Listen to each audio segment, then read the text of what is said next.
Hello everyone, this hour on Verbling, the next in my great short stories series, we're going to be working on a discussion of our last two short stories.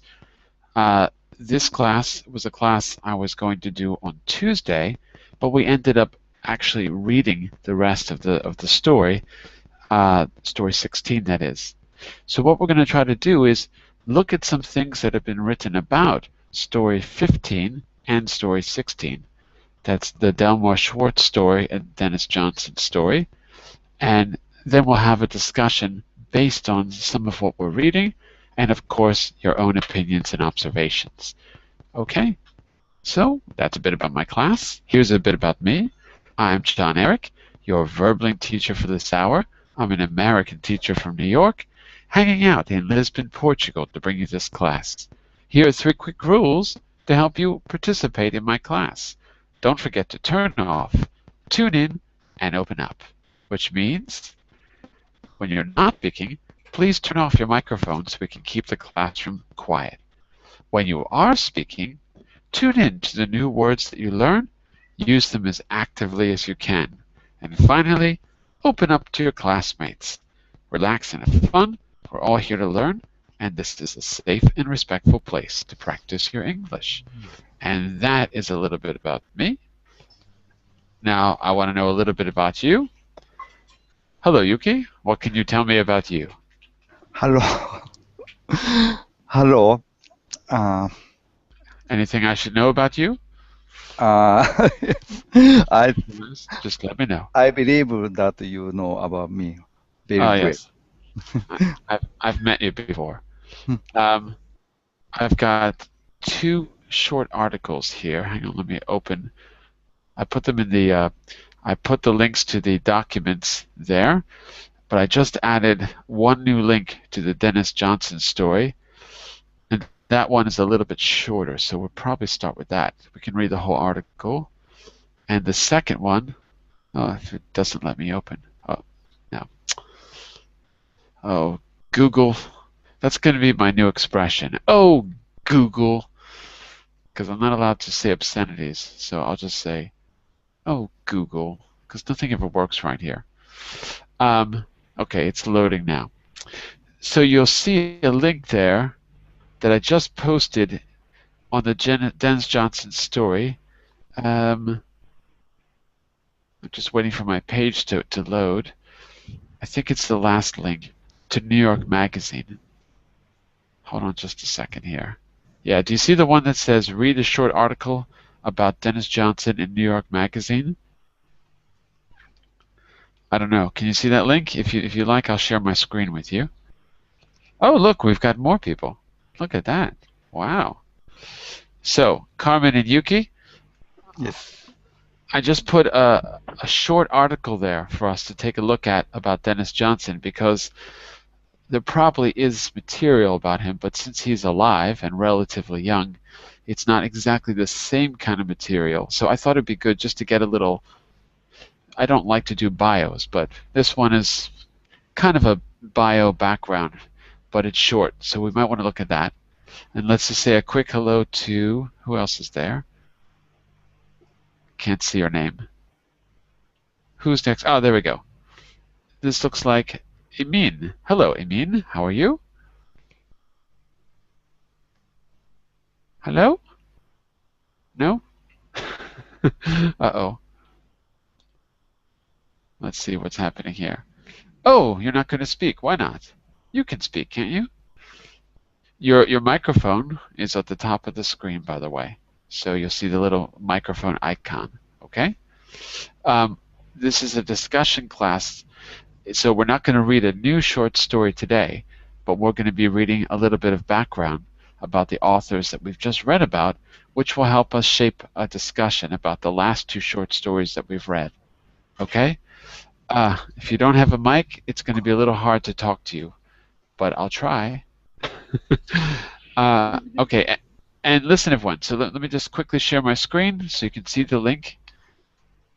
Okay, let's go here. So first of all, when you open the second document, the one that says No, hold on. I'll tell you where we are. If you open the first link, I I believe it's thought the I thought first link. today we are talking about emergency. Yeah. No, Well, he said the two of them. Two well, of this. we'll see. We'll Ah, see if we can. The, okay. we'll But see I if we think can. time is not enough to talk about two stories. It's very both of them is very difficult and obscure. Both of them? Really? But I we Dennis didn't have Johnson any too? discussion about the first one, so it's just Yeah. Well, fair. we'll see what we can do. We'll see what we can do here. Look, what I wanted to draw your attention to was this article here, because it's very, very short, and it gives us a little bit of background. So if you click on this and you open it, hang on a second here, it's loaded there.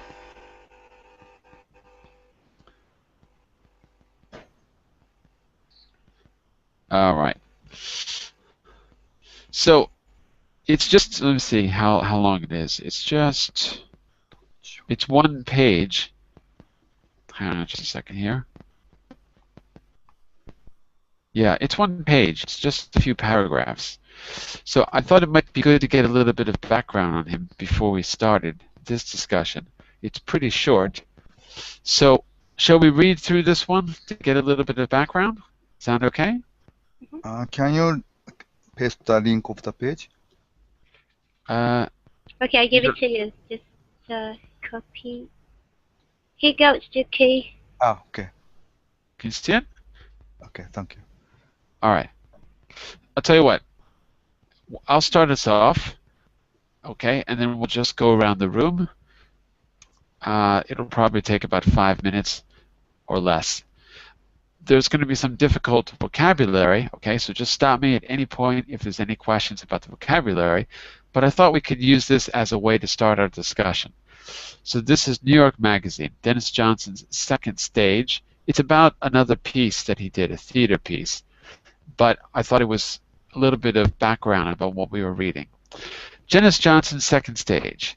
As the dark poet of drugs, drink, and alienation, Dennis Johnson has carefully guarded his reclusive image. But now, with a new play, a comedy sort of, he's ready to lighten up a little bit.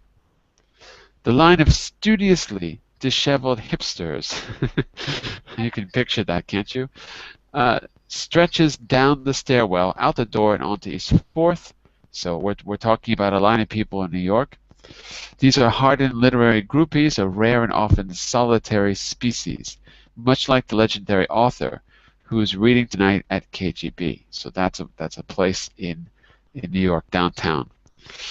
Many are clutching the first editions of Jesus' Son, Johnson's acclaimed 1992 collection of short stories about a drug-demented American grifter, which earned him cult status as the quintessential writer's writer. Spiritual heir to William Burroughs, Charles Bukowski, Dylan Thomas, and inspiration to younger writers like Dave Eggers, Juana Diaz, and George Sanders. Everyone know what a grifter is? Grifter? Everyone? Grifter? Do you know what that is? No. Oh, the one that makes graffitis? No. Good guess. Not exactly. A grifter is a swindler, a cheater. Okay. A grifter is someone who is manipulating other people, to swindle them out of money. It's usually someone who's really making deals with sort of really being manipulative to a mastermind, kind of a strategist, but a criminal, Okay, a grifter. And the quintessential, it's probably the same in Spanish too. Is that clear? Yes, I know that in Spanish, but I don't really know the meaning of it. So the idea here is, if there's one person in particular, right? If there's something in particular, more than anything else, it's the quintessential, the most essential. Okay. Quint from the idea of quinto or fifth, the fifth element. So the idea here is he has a cult status. That means he might not be embraced by the general public, by a small cult following of people. He's the most important writer's writer, the one that other writers read, because his themes are kind of dark. Okay, so that gives us a little bit of background. And look who's reading him up here. Disheveled hipsters. You know who the hipsters are? Well, yeah, another hipster. Disheveled is something. Is someone is very untidy. Doesn't. Exactly. Disheveled hipsters. You know, they wear ironic T-shirts. They wear glasses with no glass in them. They're there to look. They're there to look, you know, laid back downtown types with their shirts not tucked in. Hipsters. You know, basically the entire population of New York, the people who are not on Wall Street, right? Okay, why don't you keep going there, Carmen? We're here inside Johnson. Right. Okay. Inside Johnson, a stocky, famously reclusive guy, is hunched into a corner behind a small podium, poring over notes. A Wall Street Journal reporter sidles up next to him. Do you mind signing this? He asks, holding out the series of Johnson's first editions from a red backpack. Johnson's first play from a ragged backpack, falling apart. Okay, from a ragged backpack. Johnson's first play to be produced in New York. Shoppers carried by escalators into the flames. That's the name of his first play. Apparently. Okay. Shoppers carried by escalators into the flame. I kind of like that title. Goes into previews this week at the Jameson Theatre. Hence this appearance. Or is it an apparition in the city? I decided I'm going to be a good boy, he says. I'm going to learn how to interact with people. Right. Apparition means...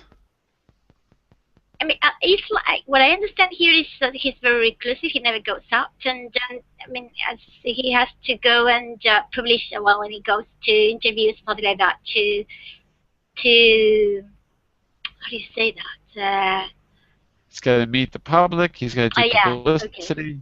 Okay. Right? That's it. But apparition, what does that mean? Do you know? Apparition is like the Holy Virgin. No, apparition like just a miracle. Not exactly. Just means ghost. Ah. Just means ghost. Doesn't have to be, because America isn't necessarily Catholic, so it doesn't have any special meaning. Just ghost. Yeah, so, because here is kind of a religious connotation, because we just implies miracles and that sort of thing. Well, the miracle is that he appeared. Oh yeah. Right. So the apparition is him. He's the apparition. In other words, is he real? Because no one can find the guy. All right, Yuki, keep going there. Johnson once described. Johnson once described himself as a criminal hedonist turned citizen of life, or as he put it, over the recent grilled chicken sandwich. I was addicted to everything. Now I just drink a lot of coffee. Then, in a soft voice, you have to lean into here. He tell of his lengthy love affair with criminal substances. Criminal? Criminal? Chemical substances. Chemical. Which started with rum at age 14. His father, who worked for a State Department, was stationed in the Philippines, a place where there is no such thing as underage. When I was 21, I went into my first psych ward for alcohol. Drug followed, heroin included. But I was not a constant junkie. You can't just go into drugstore and say, I'll have some heroin, please. You have to be prepared to enter into all kinds of adventures that I was strong enough for. A criminal hedonist. What do you think that means? Hedonist. Where? Up on the top or in blue here on the screen. Hedonist. Hedonist. Hedonist. Does it sound familiar? Yeah, hedonist. It's someone who is always looking Sexual. for pleasure. Something about sexual. No, not just sexual. Pleasure. Yeah, pleasure of any kind. Mm. So hedonistic is someone. Okay, the way we use it today is that someone who's a pleasure seeker and not inhibited, gives in to impulses. But I guess it goes back probably to Greek cults 2,000, 3,000 years ago, I suppose. I don't know. But the point is, seeking pleasure with great abandon, hedonist. But he was a criminal hedonist. He was seeking pleasure and willing to break the law for it.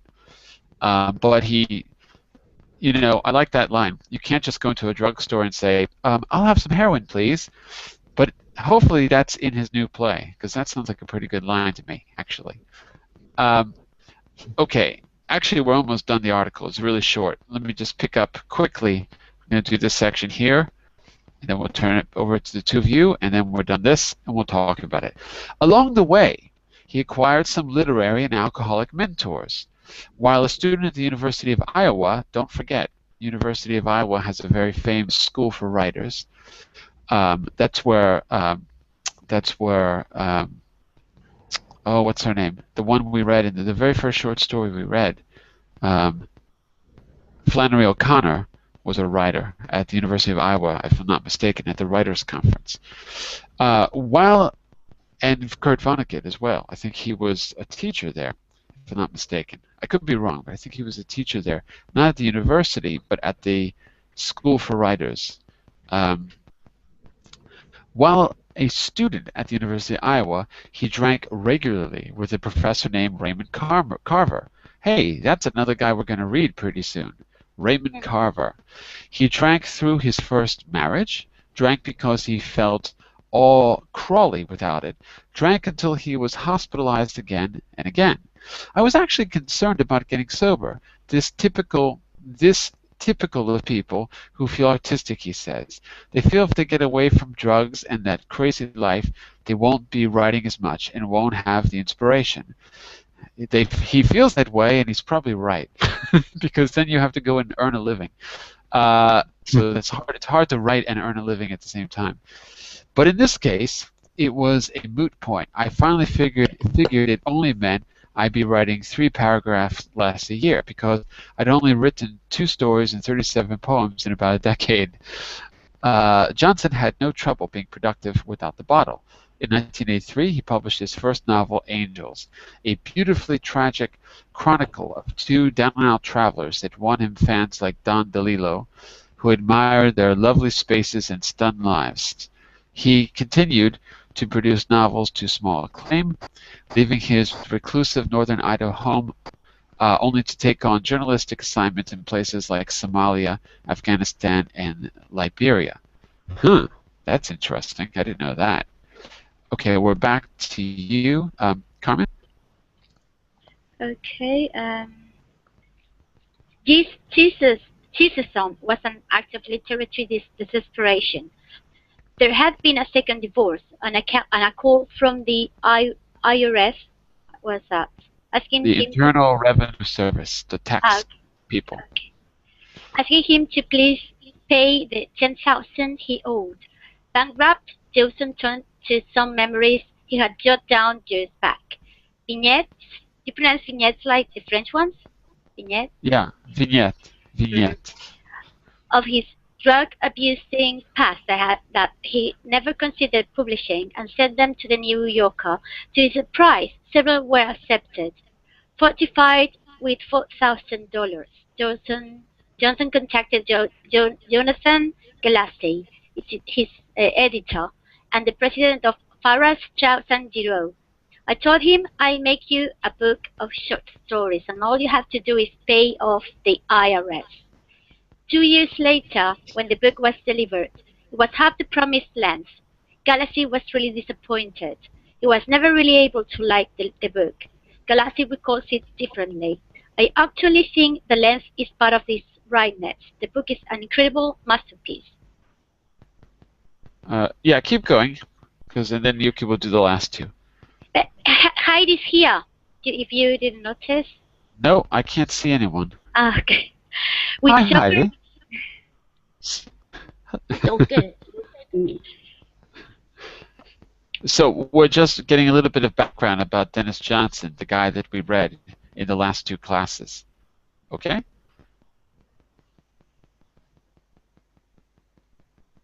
I guess that's okay. Okay. With Shoppers, Johnson brings his familiar dystopic terrain to the stage, along with something new for the author, American popular culture, which comes in the form of a television that talks back to the actors. At this stage in my life, I spend a lot of time watching TV than I do reading. He likes to end the day watching Jay Leno, Jon Stewart, and Conan O'Brien. Okay, I understand Jon Stewart and Conan O'Brien, but I don't understand Jay Leno. I don't get that. So who are they? They're supposed to be actors? No. They're talk show hosts. They have late night talk shows. But Jay Leno is kind of the conservative one. So, and he doesn't really strike me as very funny. So I don't quite get that. But okay, maybe I'm missing something. Hi, what do you think? Want to finish up? Would you like to read the last two paragraphs here for our background? I don't know. Can you see where we are? No. Can you see where we are on the screen, or no? I can see your screen, but it's too small for me. Oh, it's too small. All right. I can't see anything. Okay, well, all right. We'll, going. Okay. Heidi, I just posted the link. Can you see it in the chat, the webbing chat? If you want just to make it a little bit bigger or something. Yeah, because I can't copy and paste this text into a document. Well, I can, but it would take way too long. So I just gave you the link. So what do you think? Do you want to read the last two paragraphs just to finish up? Only last two paragraphs? No. Yeah, because it's short. Yeah, I already attended the press, but you didn't see me.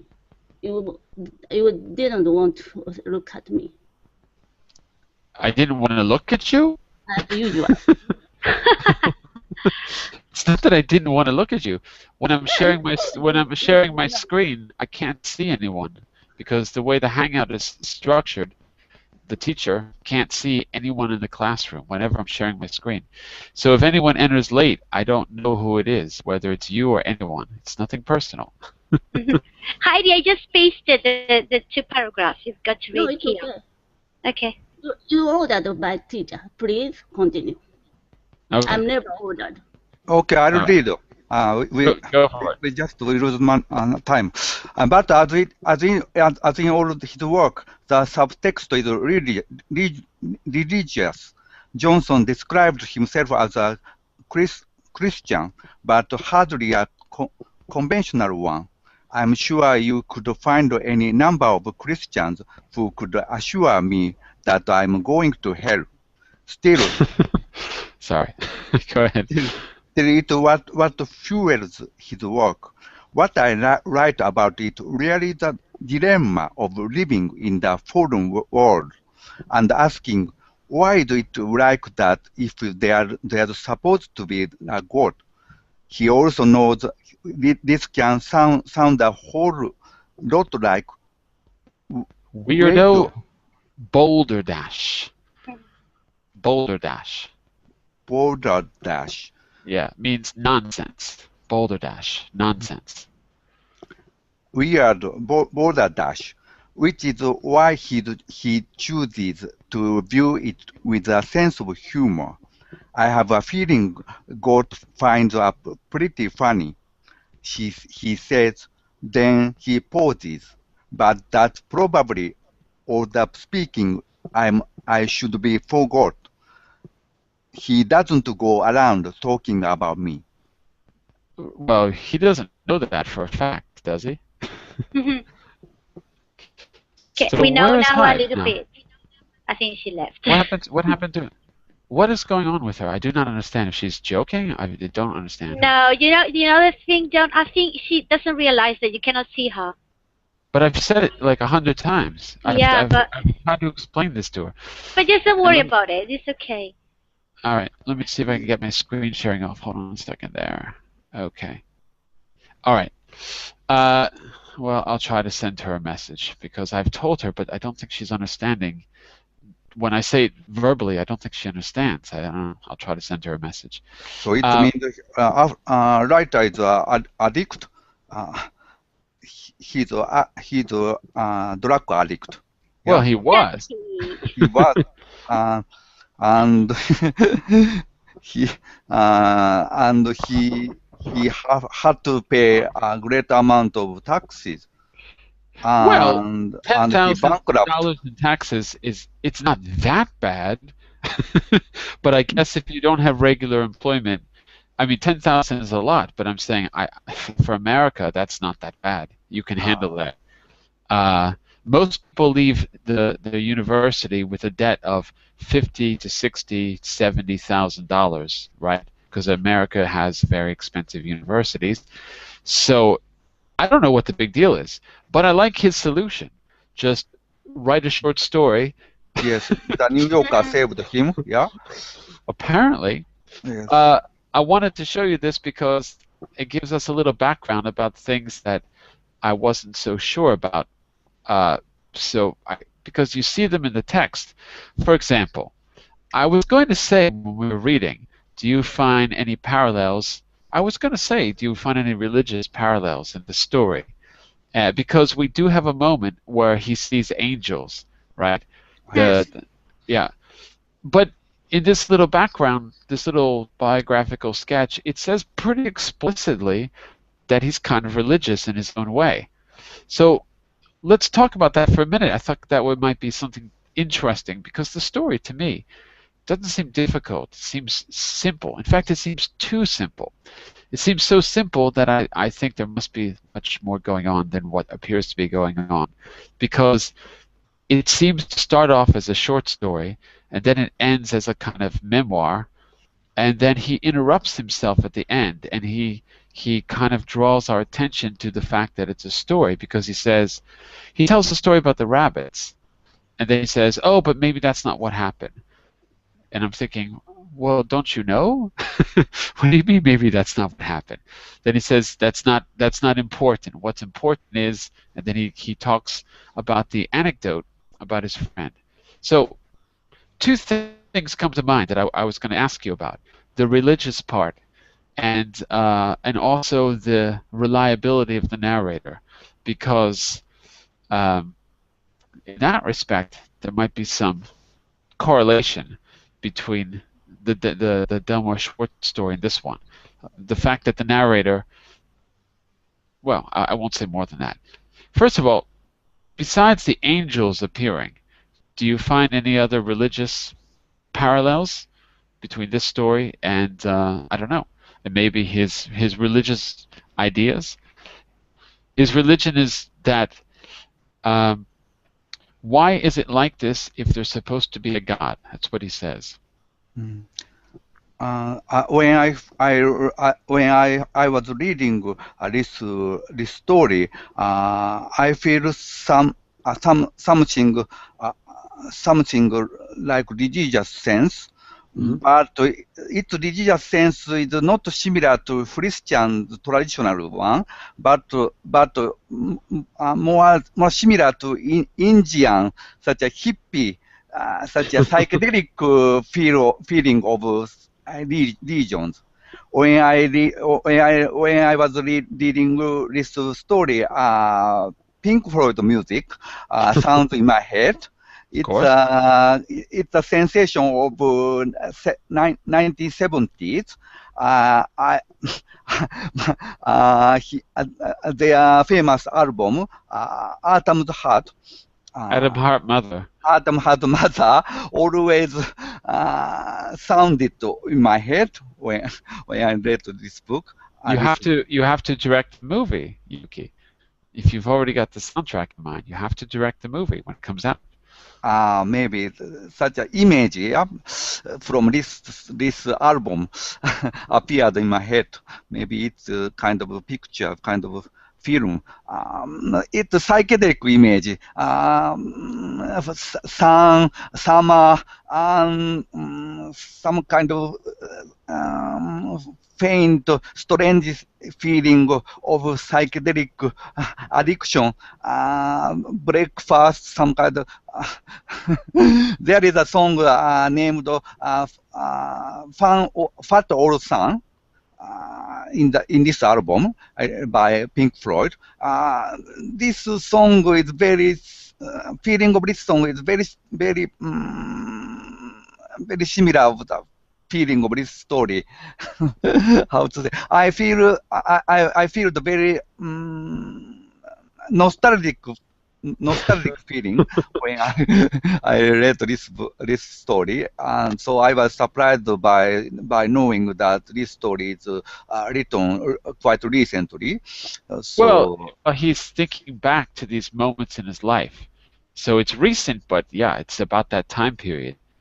And let me just ask a quick question. We'll get back to Atom Heart Mother in a second. We'll come back to it, the psychedelic part.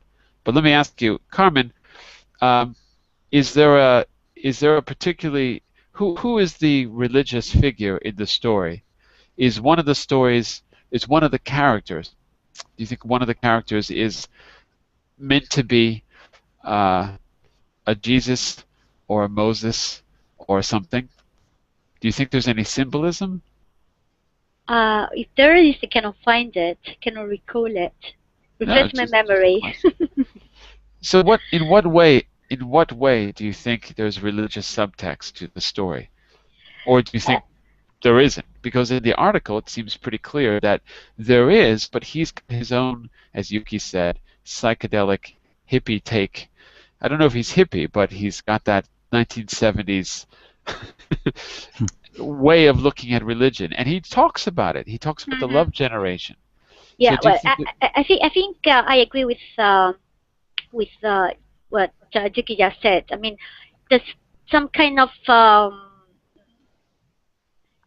this hippie revolution or psychedelic or whatever. They would just take drugs and they would embrace those Buddhism and Hinduism kind of religion. So there's something related in there. Even though he's a Christian, I know, but he's talking about those. I think he wrote this story was in the late 19th, something like that, 1997, something like that. So it's talking about the 70s, and that time the hippies were on the trendy ones, you know, with the sexual revolution, with the drugs, hallucination, and those kind of Buddhism and kind of religion. So it makes sense to me what he said. Yeah, and he's got and look at the attitudes of the characters, right? They just out of the blue decide to drive to Canada at the end of the story. Right? So they've got a different set of values than maybe your stereotypical everyday people with an office 9-to-5 job. They just out of the blue go and do these selfless acts. Do you think that do either one of you think that Georgie has a kind of a J sound in his name? J reminds me of the first letter of Jesus. Do you think that Georgie is Jesus? In some sense? In some sense, for example, when he saved babies of rabbit, although he killed mother's rabbit, accidentally though he did it accidentally, right? But strangely, he saved her babies. It reminds me of the story of Jesus Christ. It means death and revival. What story in the Bible? I mean the Evangel. That maybe Lazarus story. Right, right. Is that the only miracle that Georgie performs? Because Yes. I count 3 miracles altogether. The bunnies He is one. in this story he performed two miracles. Yeah. I would say First 3, but okay. Tell me three. the 2. I Three. would say 3, in my opinion. Maybe 3. three. Yes. Firstly, he he picked up he picked picked picked up the knife from injured man. Right. They're looking for Safely. the best brain man in the country, the best gas man. They're scrambling to try to find someone who can actually do the surgery. And Yes. and the guy who mops the floor is able to save the life of the injured guy. And not only that, he, just like the Bible, the blind are able to see because the guy couldn't see. Remember, he had a knife stuck in his eye, and he couldn't see anyone's faces. He pulls out the knife, and miraculously, the guy's vision is restored. Yeah. In a kind of conversion of Paul, Paul becoming Saul. What was the road to Damascus kind of idea? I don't know, but he somehow. I think in that case, that's the Lazarus moment. But he also has this idea. He brings back the guy's sight. Not only Lazarus cases. In the Evangel, Jesus Christ is described as a miracle man. Of course. He saved many people with very strange power, miracle power. It reminds me. The George's behavior reminds me of the Jesus story. A little. Maybe. And there's a third miracle too. The third miracle is that he did something to change the life of the narrator, didn't he? In a way, because the third miracle is that he's remembered in the short story. He's remembered 20 or 30 years later. through self. I mean, because at the end of the story, what does he say? Regard as a miracle, yeah. Maybe. Kind of. I mean, because at the very end of the story, let me just see if I can find it. Wait a second. He says, somewhere here. I'm trying to find the little passage. If I find it, I'll read it. But basically, he said that at that moment he did something which changed my life, or something like that. I can't remember exactly what he says. No. This. Look. This is on page 25. Some hours before that, Georgie had said something that had suddenly and completely explained the difference between us. We've been driving back toward the town along the old highway through a flatness. We picked up a hitchhiker, a boy I knew. He stopped. And so the thing that he suddenly said something that completely explained the difference between us. And then he has this passage about the hitchhiker. And the very last thing that Georgie says is, I save lives. And I think that's the line, that's the difference between us. That's the line he's talking about. But wait a second. Why is that a miracle? Well, here's my idea. You tell me if I'm right. Hold on a second. I'm going to read you a quote by Joyce, if I can find it. Give me a second here. 1 second. See if I can find it. Yeah, I think is it. Okay. I'm going to read you a short quote by Joyce, but it's important because if this is a religious text, it follows in a fictional religious tradition, and Joyce was kind of the big guy there. By epiphany, this is Joyce's idea of epiphany. By epiphany, he meant a sudden spiritual manifestation, whether in the vulgarity of speech or of gesture or in a memorable phase of the mind itself. He's talking, this is in, I think, Portrait of the Artist.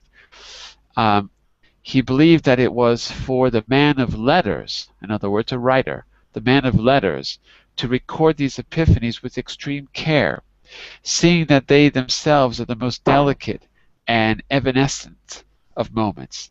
He told Cranley that the clock of the ballast office was capable of an epiphany. Cranley questioned the inscrutable dial of the ballast office. Okay, blah, blah, blah. So I can't remember if that must be in Ulysses, not in...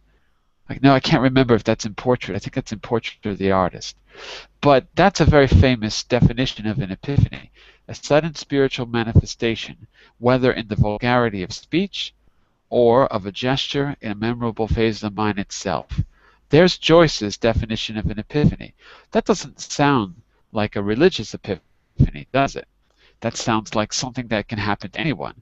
But Joyce goes on to say, here you go, take a look in the chat window. There's the quote I was reading. But James Joyce used that as a kind of, I mean, that was sort of the basis of one of the basis of his I don't want to call it style, but his approach to writing.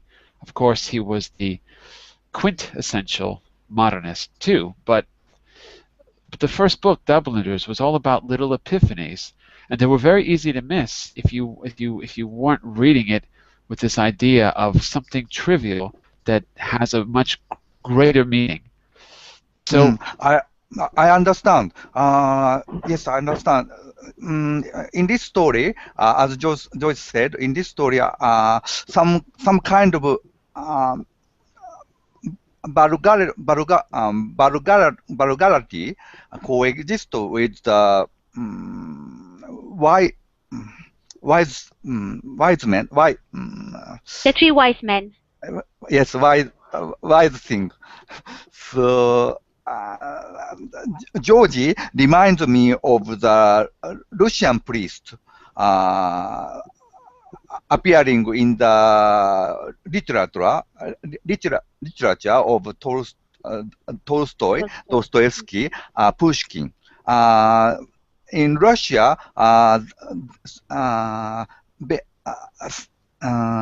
some kind of priest who conduct very ideologically, but conduct very saint things, such a fool. He seemed to be fool, ideologic, but in reality he is a saint. Such a. You mean the rest the idiot. No, but what's the guy that turns? Sorry, go ahead. Idiotic, but saint. Idiotic. The idiot. Idiot. Idiot. Yeah. Idiot. Yes, it's indeed they are called idiot, but in reality they are priest. They are thought as a priest. There are such kind of people. There were such kind of people in the. We don't say such. We don't say such. And there are these kind of people in the Middle Age in Russia, and people respected them. So unlike the Jesus Christ, George conduct quite ideologically, not wisely, but he performed miracle things. So. There's another tradition as well, which is also literary, and it's also very Catholic, which is the Beat tradition, because the principal writer of the Beat generation was a Catholic theorist as much as anything else, which is Kerouac. And it's more likely to Catholic belief than Protestant. Well, what I mean by that is that he called them bums. They were Dharma bums because it was a mixture of Buddhism and Catholicism. And so there was a kind of mystic So when he came up with the Beat Generation, or I don't remember if it was him. I don't think it was him who came up with the term. But anyway, when they adopted it, beat writers. The idea was the double meaning. Beat as in beatific, which is religious, spiritual, and beat as in beaten down, because they were the post-war. No, they were the war generation, not the post-war. They were the ones, you know, teenagers, I suppose, when World War II was happening. They were in college or whatever. So I'm sure Dennis Johnson has some influence from, I mean, a lot of influence from the beat writers as well, because he's called the spiritual heir to William Burroughs. William Burroughs was a bit older than the others, but it's got this Dharma bum quality. That was that was one of Kerouac's books. So it's the same idea, the kind of holy fool. And so just to finish my point, I think if there's a third miracle, I think there's three miracles. I agree with the first two. He brings back to life, like Lazarus, the guy in the beginning, and he also restores his sight. Then he saves the bunny, another kind of Lazarus act, because the bunny is dead, but then the little bunnies live, for a while anyway. But he also brings back the sight of our narrator, because 20 years later in the story, our blind narrator, who could have just ended up a drug addict somewhere, we don't know that, but we get a little more context from the bio we are reading, is able to pick up this vulgarity of speech. It doesn't mean vulgar like rude or nasty. It just means everyday speech. That's what Joyce meant. In that context, because this is written a long time ago, Joyce's quote is from a long time ago. So I don't think he meant vulgarity as in rudeness or obscenity. I think what he meant was something that we would pass off as normal, but there's a deeper meaning if you're astute in that moment when something triggers a realization. That's the epiphany. It's a personal epiphany. So there's this personal epiphany, this little vulgar everyday thing that he says, I save lives. He awakens something. A little vulgar, but at the same time he's innocent. Right, but I don't mean vulgar in that sense. Vulgar meaning everyday, not vulgar as an Ordinary. Ordinary, yeah, normal. So this normal thing that he said in the car in the 1970s, kind of, I think, the miracle is that he restores the sight of the narrator, the one who's writing the story, we can presume the alter ego of Dennis Johnson, 20 or 30 years later, and he understands that this is an epiphany, right? That because he says in the end of the story, he suddenly said something that showed the difference between us. This man was the Jesus figure who keeps bringing everyone back to life, and he kept destroying everything. Right? Everything he touches dies. He kills the bunnies. Oh.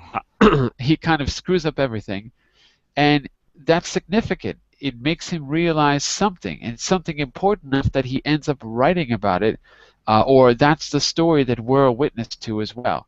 So I think that's the third miracle. I don't know. What do you think? Is that a crazy idea? So for you, the narrator in this story is the writer himself? It's alter ego of the writer. By the way, let me just say hello to I don't know how to pronounce your name. Bayara? Am I saying that right? Bayara? Yes, it's called Ito. Hello. How are you? How are you? I'm fine, thanks. Just so you know, we're discussing two short stories that we read in a previous class, just so you know what we're talking about. And then in this class, we read a little bit of a biography of one of the writers. So that was the link that Carmen posted in the chat window. Okay, so if you haven't read the short stories, it's going to be a little hard to participate in this class. But every Tuesday and every Thursday, we're reading short stories. Okay, so just so you know what's going on, and then if we don't have time to discuss them in class, we'll we'll create a separate class just for the discussion, like today. So that's what's going on. Okay. Cool? Yes, yes. But let me show you. Could you show me that text or discussing topic? Yeah, it's the link that Carmen posted. So go to the chat window and you'll Chat see, window. yeah, the Verbling chat. And Carmen posted a link. And if you don't see it, no problem. I'll put it in the interior chat inside of the Hangouts here. Look, I just posted it right Have a there. little time. Yeah. So let's come back to our discussion. Well, final comment. I'll paste for you link. Okay. I just did. It's there. Okay. So, Yes, I got it. final comment, everyone, because we are running out of time. So that was the thing I wanted to tell you. I think that there's a third miracle, and I think it has something to do with Joyce's idea of an epiphany, the sudden spiritual manifestation. It doesn't mean ghost here, manifestation. It means that something of spiritual significance occurs to the people who are able to understand it, not to everyone. So I think that Georgie is our religious guy, our idiot, whatever, our holy fool, and the alter ego of Dennis Johnson is the witness. He's the one writing the what do you call it in the New Testament? The books of the New Testament are called the what's the word? I'm forgetting. It's evangelical. It's the oh, you know what I'm trying to say. Blinking on the word. He's a witness. He's the one writing the testimony. But what I find very interesting is this point the two of you just brought up, because I didn't realize any religious context in this in the short story. Now that you say, you mention it, I see it clear. Because I couldn't find any religious connotation before. And now you talked about the miracles and that sort of thing makes sense to me now. And he's got a ponytail, just like Jesus. Yeah. He looks like Jesus. I don't think it's symbolism. I think that was a real guy, and he looked like that, and he did those things. I don't think there's any symbolism. I think the symbolism isn't symbolism. I think it's that later, as the memory is being recalled, the greater significance of that moment is what the story is about, I think. So I don't think it's really symbolic. I think the symbolism is just accidental in a way. I mean, I think that Dennis Johnson meant to be symbolic, but I think symbolism isn't as important as the fact that this guy really did these things, I would imagine, or if we read this as a as a remembrance, as a memoir or whatever, if maybe it's pure fiction, I don't know. But it's not meant to be symbolic of Jesus. It's meant to be that there's greater significance to this crazy folk sort of love generation religion, acts of kindness, acts of selflessness. I could add as well that such a people, these kind of people, these kind of people have existed anywhere in 1970s. They were ubiquitous. Yes, they are not only one person, not only George. There are many Georges in 1970s. They with the help of feel themselves as a hero. We are losing you. Sorry, can you hear me? Yeah, yes, go ahead. It's better now. Okay. So one of them is maybe John Lennon, one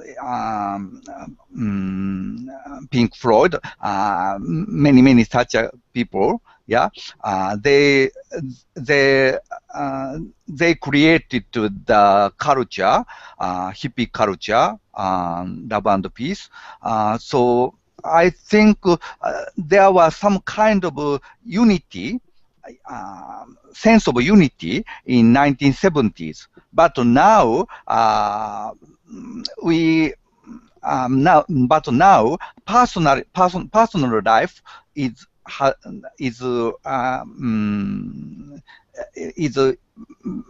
important, became important for many people, and everyone have their own world. We have a Facebook, and only we are separated now.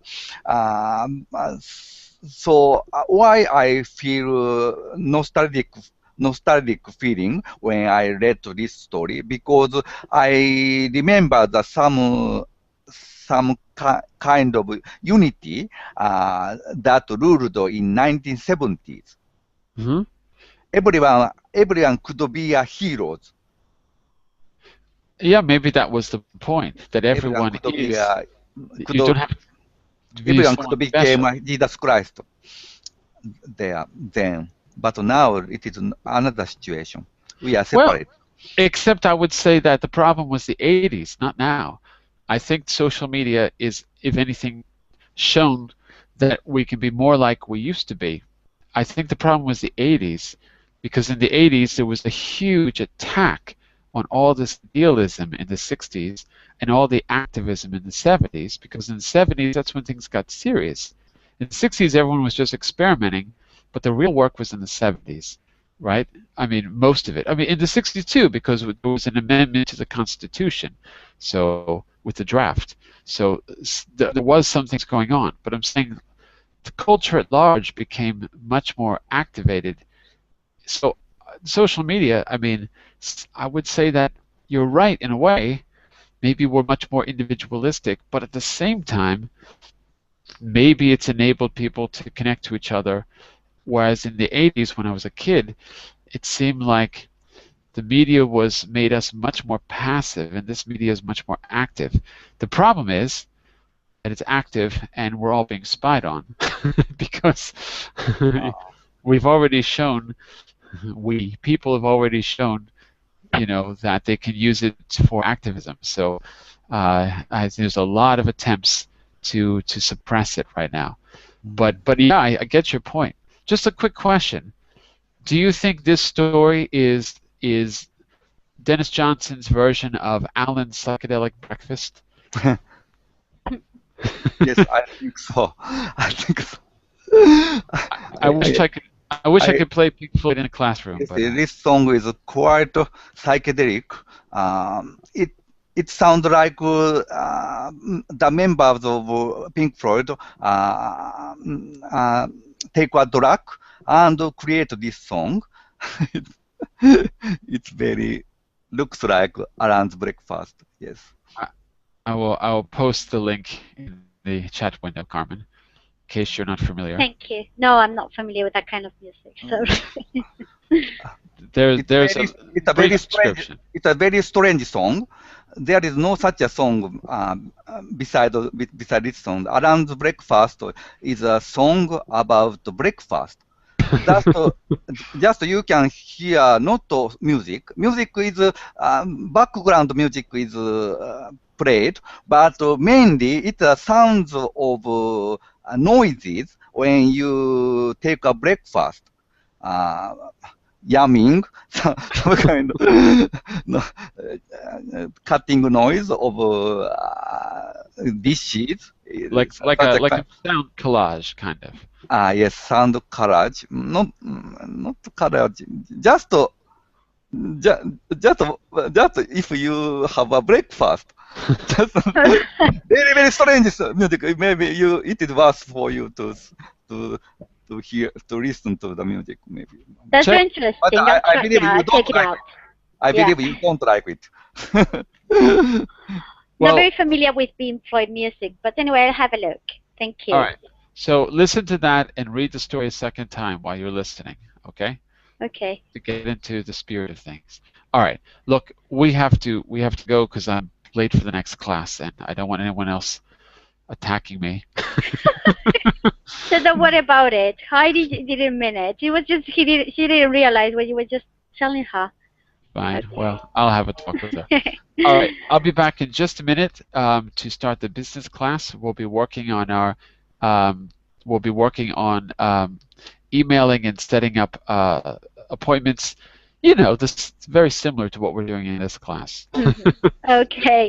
Thank you very much for the class. Thank you for Thank you so much, and have a nice day all. giving me Bye a bye. possibility to read such strange but nice story. Yes, it was. All right. Well, Okay. until the next adventure on Tuesday. Bye for now. Okay, thank you.